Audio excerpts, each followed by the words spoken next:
Servus, Glück auf und herzlich willkommen zu einem weiteren Nicht-FC Bayern-Talk, sondern einfach mal zum Deutschland-Talk. Ich sehe mein Trikot, alles ist einfach viel zu groß. Da sieht man mal, was ich mal für ein fetter Hund war. Katastrophe, oder? Aber Glückstrikot, 7:1 gewonnen. So, ja, da muss man auch mal Opfer bringen für die deutsche Nationalmannschaft. Leute, die länger hier auf dem Kanal sind, ihr wisst, ich bin jetzt nicht so tief drin in der Lore zur Nationalmannschaft, habe die letzten Jahre relativ wenig geschaut. Natürlich gucke ich mir so eine WM an, auch wenn es politisch fragwürdig wieder ist, wie immer. Aber darum soll es nicht gehen. Wir gucken uns den Fußball an und ich habe ein paar Spiele gesehen bisher. Natürlich das Spiel der deutschen Nationalmannschaft heute. Und da ja einige von euch gefragt haben, ob ich da auch ein bisschen was zu sagen kann, werde ich das tun, soweit es meine Zeit zulässt. Ja. Heute lässt sie es zu, von daher ein paar Worte zum Auftaktspiel der Deutschen. War bisher das klarste Spiel auf jeden Fall. Ähm, War ein sehr, sehr gutes Spiel der deutschen Nationalmannschaft, denke ich, dass man ein bisschen Probleme bekommen hat nach den 1:1. Das heißt ein bisschen Probleme, aber so 10 Minütchen, wo es vielleicht ein bisschen geruckelt hat, denke ich, ist auch normal. Ähm, Dass Leroy Sané der schlechteste Spieler auf dem Platz war, ist, denke ich, auch normal. Wir kennen den Leroy hier lang genug. Kommen wir gleich ein bisschen, wenn ich was zu den einzelnen Spielern sage. Gehen wir es kurz durch. Ich denke, sehr, sehr gut angefangen von der deutschen Mannschaft. Natürlich auch dann mit dem frühen Tor. Ähm, ja, dann Chancen gehabt, auch auf ein zweites Tor definitiv, aber ja, nicht wirklich so richtig zwingend. Ja, man hat sich dann so ein bisschen dahin geplätschert. Curaçao kam dann immer mal so ein bisschen. Und wenn sie schnell umschalten konnten oder so, haben sie es versucht. Ähm, ja, haben dann die Chance genutzt. Natürlich auch ein bisschen glücklich. Kimmich leicht abgefälscht, dadurch kam Neuer nicht mehr ran. Ja, dann kriegst du halt das 1:1. Ja, dann hat 10 Minuten geruckelt. So, denke mal, da hat der eine oder andere war schon wieder, wie es so in Deutschland üblich ist: alles scheiße, blöd, blöd, blöd, blöd. Am Ende hast du den Bums 7:1 gewonnen, ja. Und wie gesagt, bis auf Leroy Sané hat so ziemlich jeder Spieler mal ein bisschen mehr, mal ein bisschen weniger überzeugt. Und ich halte es da wie Thomas Müller nach dem Spiel. Ähm, Was man gesehen hat, wurde zwar nicht so oft eingefangen von den Kameras, aber wenn, ja, wie auch die Auswechselspieler reagiert haben, ja. Also, man hat von außen schon so den Eindruck, dass es wirklich eine Mannschaft ist. Das ist natürlich wichtig bei so einem Turnier. Natürlich wird man das erst sehen, wenn es mal nicht so gut läuft, ne? Wie immer, wenn es gut läuft, ist immer alles einfach, ist immer Friede, Freude, Eierkuchen. Von daher mal abwarten. Man muss den Sieg jetzt nicht überbewerten, so. Man muss den Sieg aber auch nicht kleinreden, ja. Wir werden mal abwarten, welche Ergebnisse die anderen beiden Mannschaften gegen Curaçao erzielen. Ich bin immer weit davon entfernt, das irgendwie schlecht zu reden. Ja, dass sie ein bisschen kicken können, haben sie gezeigt. Dass dann irgendwann, weiß ich nicht, die Kraft vielleicht nicht mehr da war, der Glaube nicht mehr da war, spätestens nach dem 3:1. Dann direkt das frühe Tor dann nach der Halbzeit. Ja, dann geht das Ding halt so aus, wie es ausgeht, weil wir halt einfach auch diese individuelle Qualität haben, aber auch eine gute mannschaftliche Qualität heute über weite Strecken hatten, ne? Ähm, Wie ich schon sagte, absolut kein Gradmesser, dieses Spiel so für die restliche WM. Das müssen wir jetzt nicht irgendwie schon wieder hypen, sonst was, ja. Ich denke, da sind wir uns alle einig. Aber nochmal, man muss das Spiel auch nicht kleinreden, so, ja. Klar, das ist 'n Inselstaat mit 150.000 Einwohnern. Also, wenn du den nicht 7:1 weghaust, dann als Deutschland, wo du dich selbstredend, ja, als WM-Kandidaten siehst, auch wenn der eine oder andere das eher nicht so sieht. Aber wenn man sich den Kader anschaut und der Kader wirklich dann mal performt, wie sie, ja. Wie gesagt, man muss es nicht überbewerten. Wir werden sehen, wie es aussieht, wenn mal 'n richtiger Gegner kommt, ne? Das meinte ich gar nicht abwertend. So, Curaçao hat, denke ich, alles reingehauen und das Türchen gemacht. Ich denke, das war für die ein geiles Gefühl, ein geiler Hype, so das 1:1 sogar, ja. Ja, den Ausgleichstreffer gegen das große Deutschland. Ich denke, das war schon alles gut. Wir halten es üblich wie auf wenn wir bei Bayern reinschauen, wir gucken uns ein paar Statistiken an, so, die sind vom kicker.de, kennt man ja. Also, Toraktion 3,91 XG-Goals-Wert. Wow, zu 0,4. X Assists, keine Ahnung, höre ich zum ersten Mal. Seht ihr mal, wie ungebildet ich bin im Fußball. 3,30 zu 0,29. Wir bleiben mal bei Torschüssen, die sind bei 26:8. Gespielte Pässe 635 zu 341. Da sieht man, dass die gar nicht so schlecht sind. Ja, muss man auch mal sagen. Angekommene Pässe 87 zu 82, Flanken 5,6. Angekommene Flanken 40 zu 33, Dribblings 17,19, erfolgreiche Dribblings 47 zu 53, Ballbesitz 65 zu 35. Zweikämpfe vielleicht noch. 94 zu 94, wer hätte das gedacht? Gewonnene Zweikämpfe 49, 51, Luftzweikämpfe, ja, können wir uns schenken, können wir uns auch nicht übertreiben. Ne? Ecken 8-1, Abseits 0-1, hier unten noch, aber dann blende ich euch schon die Werbung ein, das muss ja nie sein. Das reimt sich sogar. Ja. Also wie man sieht, eigentlich eine eindeutige Sache, aber ich denke, man sieht auch, dass das Curaçao auf jeden Fall spielerisch ein bisschen was zu bieten hat. Wie gesagt, das Ergebnis ein bisschen besser einordnen zu können, sollte man mal die restlichen Spiele der Gruppe abwarten, denke ich. Aber aus deutscher Sicht das perfekte Spiel, ein leichter Gegner, ein Aufbaugegner, nochmal gut für die Spieler, die vielleicht ein bisschen wackelig waren, mal ein bisschen Selbstvertrauen holen, aber dann auch so einen klaren Sieg einzufahren und nicht irgendwie so ein rumpeliges 2:1 oder 3:1, wie so die eine oder andere Mannschaft ins Turnier startet. Ähm, von daher, wir sind voll da, wir sind im Turnier und ja, darauf lässt sich aufbauen. Gut. Ich mache mal die Aufstellung auf. Kann ich euch ja eigentlich auch mit einblenden hier. Aber ich denke mal, die meisten von euch werden den Bums ja auch gesehen haben, aber vielleicht der eine oder andere auch nicht. Also, Manuel Neuer. Ja, Manuel Neuer hat nichts zu tun gehabt. Er hat zwei Rückgaben musste er halten, gefühlte Rückgaben. Und den einen Schuss aufs Tor, den er nicht halten konnte. Wie gesagt, da will ich Manuel Neuer gar keinen Vorwurf machen. Ja, vielleicht ein jüngerer Torwart mit einem besseren Reflex hätte vielleicht noch eine Hand dran gekriegt, whatever. Ansonsten war er halt einfach unglücklich abgefälscht von Josh. Von daher würde ich Manuel Neuer Note 3 geben. Da sind wir auch schon bei Josh. Josh hat einen schwierigen Einstand in dieses Spiel gehabt. Nach 4 Minuten lag er zweimal auf dem Boden, wo er nicht einmal einen Freistoß gekriegt hat. Hat wieder seinen typischen, oh nein, ich führe einen Zweikampf, ich schmeiß mich besser auf den Boden und gucken, ob der Schiri pfeift gemacht. Ich denke, wenn die WM bisher was gelehrt hat, die Spiele, die ich so gesehen habe, dass so eine Scheiße nicht gepfiffen wird, auch ein kleiner Rempler und sowas wird nicht gepfiffen. Ja. Sollte er sich schnellstens abgewöhnen, die so auf den Boden schmeißen.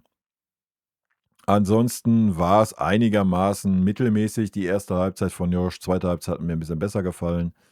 Aber da war natürlich auch ein bisschen mehr Raum da teilweise. Der Pass natürlich dann auf Jamal zum Tor war natürlich das, was ich von Josh erwarte. Ja, definitiv. Ich erwarte das von Josh. Und jetzt mal auf den FC Bayern bezogen. Ich meine, wir sind hier auf dem Bayern-Kanal. Man sieht, wenn er als Rechtsverteidiger agiert, dass er noch viel, viel mehr in diesem Halbraum ist. Ja. Und man sieht, welche Qualitäten er da hat. Ja. Nur mal so ein Hinweis für Winnie vielleicht. Ne? Dass das nicht das Schlechteste ist, wenn Josh ein Rechtsverteidiger ist. Ja. Gut, der Gegner heute jetzt nicht das super Format, warten wir mal den Turnierverlauf ab, aber Kimmich an Kimmich-Maßstäben gemessen war es heute eine 2,75 vielleicht. Ja. Denke, da ist noch eine Menge Luft nach oben, aber war jetzt auch nicht so super schlecht. Jonathan Tah spielt, wie er immer spielt, Alter. Jonathan Tah habe ich die ganze Saison gesehen. Ganze Saison super souverän neben Upamecano und genauso souverän ist er in der deutschen Nationalmannschaft. Ja, hat mal einen schwachen Zweikampf gehabt, aber ansonsten, oder was heißt schwachen Zweikampf, schwächeren Zweikampf, ansonsten fehlerlos. Ja, nochmal, wie gesagt, der Gegner ist jetzt auch nicht das Format gewesen, aber ja, Jona, natürlich auch ein bisschen schwierig zu benoten. Würde ich ähnlich sehen wie bei Josh, so eine 2,75er. Dasselbe gilt für Schlotterbeck. Ja, der hat das Tor gemacht, sah aber auch beim Gegentor am Anfang nicht ganz so gut aus. Aber im Großen und Ganzen war es ein starkes Spiel von Schlotterbeck. Hat mir sehr, sehr gut gefallen auch. Ja, auch wenn er ein Dortmunder ist. War sehr gut, war aktiv, war da. Hat mir wirklich ordentlich gefallen. Weil er ein Tor gemacht hat, würde ich ihn auf jeden Fall einen Tacken besser sehen wie Jonathan Tah. Von daher würde ich sagen, ja, Note 2 für Nico Schlotterbeck, eine glatte 2. Brown für mich, alles, was ich von dem Jungen bisher gesehen habe, auch bei den Testspielen, Alter, du musst den verpflichten als FC Bayern. Und wenn das 65 Millionen sind, du musst den Jungen verpflichten. Um fast jeden Preis. Ja. Ähm, Der hat genau diese Spielanlage, die uns fehlt auf der linken Außenverteidigerposition. Ja. Überragend, Alter. Klar, war jetzt auch kein Gegner von Format. Testspiele, sei mal dahingestellt, die richtigen Spiele kommen noch, aber der Spieler ist noch jung. Ja, er bringt alles mit, Alter. Wirklich alles. Ja. Ähm, Nach vorne in der Spieleröffnung, aber auch nach hinten im Zweikampf. Alto Belli, du musst diesen Spieler verpflichten. Und zwar schnell. Ja. Ich meine, wenn das so stimmt, was man liest, dass er wirklich gesagt hat, dass er nur zum FC Bayern möchte, I don't know. Man muss Gas geben. Ja.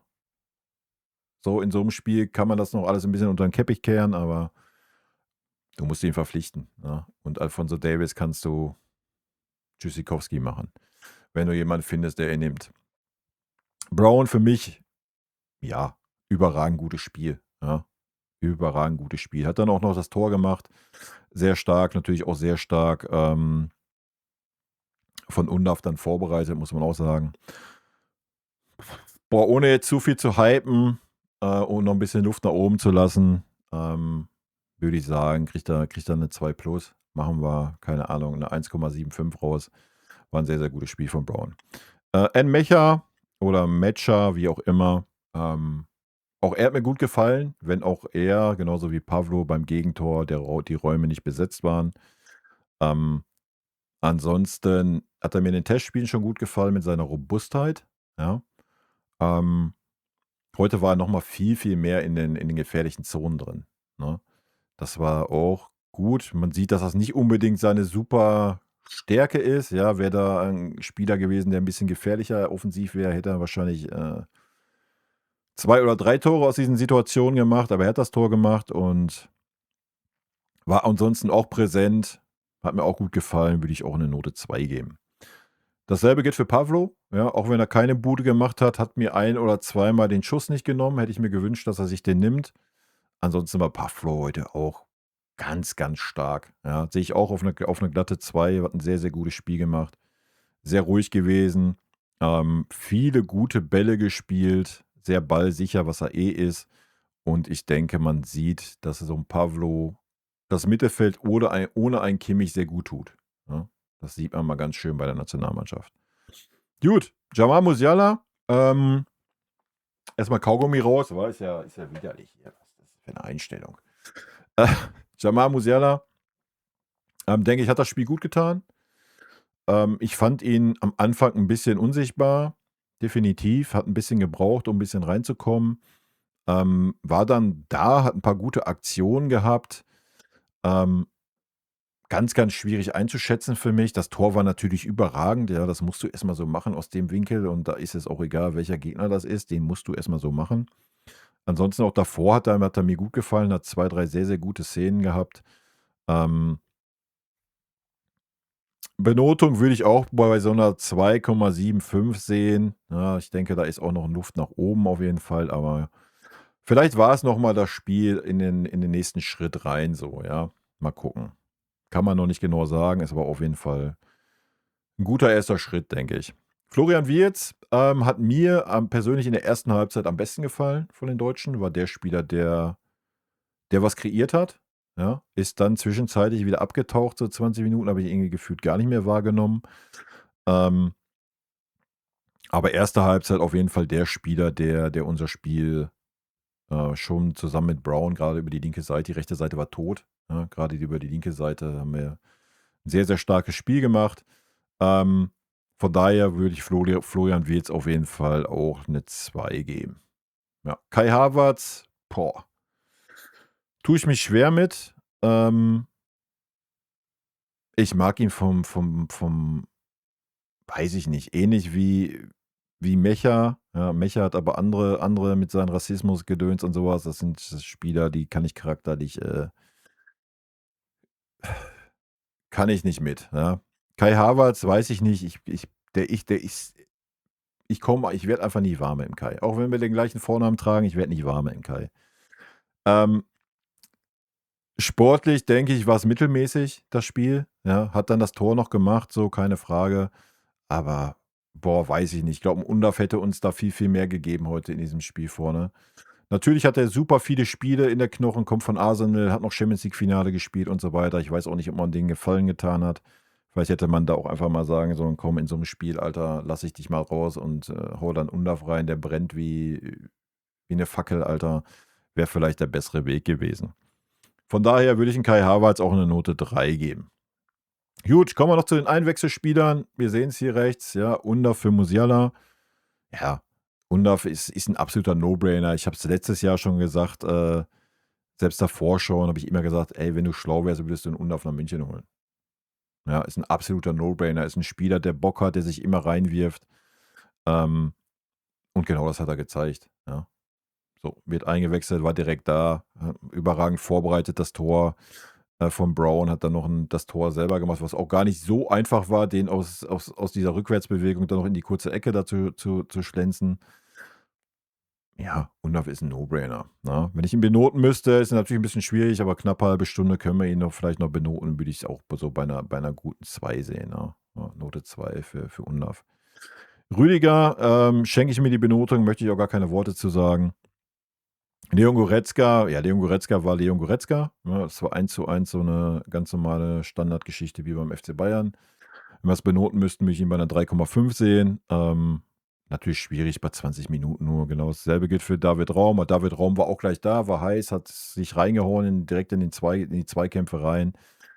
Aber man hat 'n klaren Unterschied zu Brown gesehen, der einfach das gewisse Extra mitbringt, denke ich, ja. Wo ich von David Raum, ja, habe ich auch schon oft genug gesagt, wäre vielleicht auch einer für Bayern gewesen, ja. Wenn ich dann aber 'n Brown sehe und wenn ich dann die Wahl hätte zwischen Raum und Brown,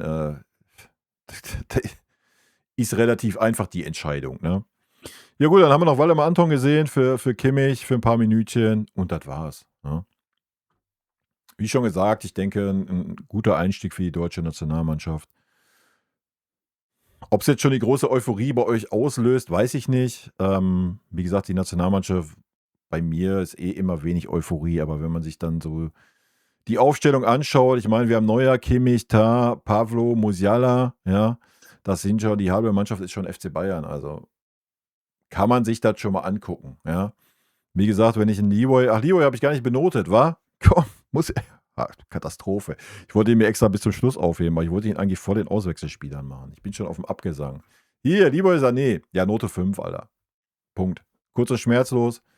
Leroy war wieder Leroy, ja. Ich weiß nicht, welche Berechtigung der Mann hat, dass er in der deutschen Nationalmannschaft spielt. Das ist 'n absolutes Trauerspiel, dass der in der Startelf steht. Kann ich absolut nicht nachvollziehen, die Julian Nagelsmann-Aussagen. Ich meine, wenn ich die Aussage nehme, ja, weil er gut für die Stimmung ist und so, ja, alles gut, dann nehme ihn mit und setze ihn auf die Bank und stelle da irgendjemand anderen hin. Ja, dann kann er schön den Kaspar machen, kann, was weiß ich, Jamal Musiala, und mit wem er alles gut befreundet ist, kann er ein bisschen bespaßen. Auf dem Feld hat er nichts zu suchen. Wir haben heute den Gegner gesehen, welche Qualität er hat. Und selbst da war Leroy Sané maßlos überfordert. Maßlos überfordert. Ja, teilweise wieder stehen geblieben, teilweise nach 3 Minuten schon angefangen zu hadern, zu meckern. Äh, all das, was ich beim FC Bayern über Jahre gesehen habe, ich kann diese Lustlosigkeit, die wahrscheinlich keine Lustlosigkeit ist, sondern einfach so 'n Wesenszug, ich kann sie mir einfach nicht geben, Alter, ja? Mit Abstand der schlechteste Spieler. Punkt, ja? Ähm, paar Worte dazu noch. Wir haben das Spiel auf ARD geguckt, zuerst, und da wird ein Musiala dann lobend erwähnt, dass er doch trotz allem immer noch mal nachsetzt vorne. Deswegen war Sané dann stark, weil, oh, er hat einmal vorne nachgesetzt. Ja, das muss man positiv erwähnen. Dass es ansonsten 'ne katastrophale Leistung war, kein Wort. Ja, also, ich weiß nicht, was manche Leute für 'n Pendel haben, um die Spieler da zu benoten. Ich habe es grade gesagt, so 'n Havertz, so 'n Mecher, auch so 'n Schlotterbeck sind Spieler, die kann ich nicht leiden, ja? Weil wenn ich 'n Schlotterbeck sehe, so nach'm Tor: „Ey, guck mal, was ich für 'n Oberarm habe.“ Alter, da kriege ich den größten Kackreiz, den ihr euch vorstellen könnt, Alter. Ähm, wenn er dann wenigstens 'n Oberarm hätte wie Hulk Hogan, ey, dann gönn dir, ja? Dann kannst du ja mal auf dicke Hose machen. Ey, kann ich gar nix mit anfangen mit solchen Spielern, ja? Aber trotzdem benote ich sie ja wenigstens fair, zumindest aus meiner Sicht, ja? Aber dass man Leroy Sané für eine Aktion, wo er mal offensiv einmal nachgesetzt hat, direkt in den Himmel lobt, fällt mir ein Ei aus der Hose. Sage ich euch, wie es ist. Ja, wenn man sich die Leistung anschaut, ich denke, die Startelf steht für Julian Nagelsmann, musst du Leroy Sané rausstreichen und muss einen Undav bringen. Ich denke, auch ein Undav kann über außen kommen, ansonsten kann Kai Havertz über außen kommen, ist eh kein richtiger Neuner und du stellst einen Undav vorne rein, wenn du schlau bist. Und dann läuft der Bums. Ja. So, ich denke, der Rest ist gesetzt, wie er auf dem Feld stand. So. Ja, und wie weit es dann reicht, wenn Gegner von Format kommen, wird halt natürlich auch damit zusammenhängen, wie weit man als Mannschaft gewachsen ist und wie weit der eine oder andere seine Unbekümmertheit findet und auch wie der eine oder andere, Grüße gehen raus an Kimmich, dann mal ein bisschen Verantwortung trägt. Ja. We will see. Leute, meine bescheidene Meinung zum Auftaktspiel bei der Fußball-Weltmeisterschaft von der deutschen Nationalmannschaft. Ich wünsche euch weiterhin viel Spaß bei der WM. Haut rein. Bis dann. Tschüssi.